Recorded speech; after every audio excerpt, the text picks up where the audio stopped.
video, I'm going to talk about how niacinamide can help for pores, what it can actually do for pores. Now pores, they start in the deeper layers of the skin in a bowl-like shape. Now this shape is attached to something called sebaceous glands. Now these sebaceous glands, they pump out oil, and the oil through the pore reaches the top layer of the skin, the visible layer of the skin. The oil is also called sebum, and it's a waxy substance, and it's really essential. It plays an important role in skin's barrier function. What does the skin's barrier function do? The top layer of the skin acts as a shield and prevents water from the deeper layers of the skin from evaporating into the environment. Now all goes well. The sebaceous glands are pumping oil into the bowl-like shape of the pore, and then the oil reaches the visible layer of the skin. But sometimes this oil can get clogged up in this bowl-like shape of the pore. When it gets clogged up in the pore, imagine this. So a lot of oil getting clogged up in there.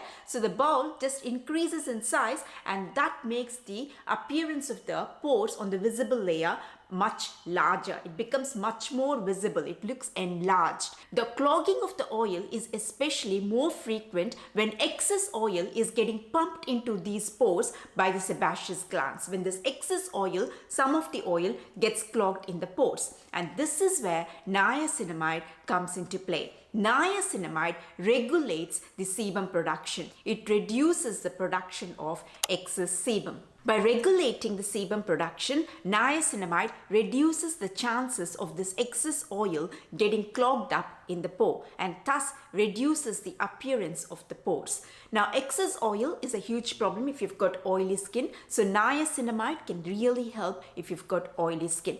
Niacinamide brings multiple benefits to the skin. Lots and lots of different benefits. I've got another video where I explain in detail all the benefits that niacinamide can bring to the skin. I'll leave a link to that video up above this video. Niacinamide is most effective on a leave-on skincare product. Now if you've got niacinamide in a cleanser, now that's not going to do much when it comes to regulating that sebum production. Niacinamide in serums or niacinamide in moisturizers would be most effective when it comes to regulating that sebum production.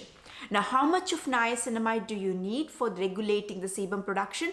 Most studies show that niacinamide up to 5% is really good in reducing that oil production. A lot of products have got a lot of niacinamide in it, like 10% and 20%, but there is not enough studies to prove that that higher percentage of niacinamide has any extra effect on the skin. Higher necessarily does not mean effective, especially in the case of niacinamide. For oily skin, niacinamide works very different to the other mattifying products, mattifying ingredients like clay and talcum. Now these ingredients, they grab onto the oil and they absorb the oil and thus reduce the appearance of oil on the face. But what niacinamide does, it plays a more functional role. It actually reduces the production of sebum. So it fundamentally changes that. So that's really effective.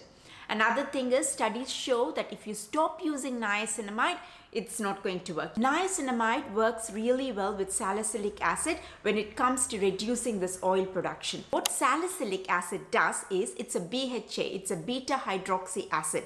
So it actually enters the pore, it goes inside the pore, and like a scoop, it scoops out all the unwanted material from the pore, and thus it cleanses the pores. So when it is used in addition to niacinamide, it's really effective in cleansing that pore. Now, how do we use it? You can use salicylic acid first and then follow it up with a product which has got niacinamide, like a moisturizer.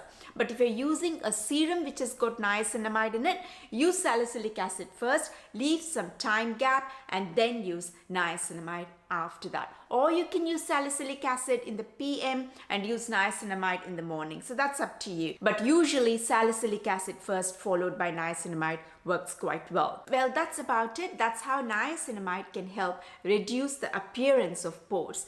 I hope you found this video useful. If you did, please give us a like and do subscribe to the channel. It'll really help me.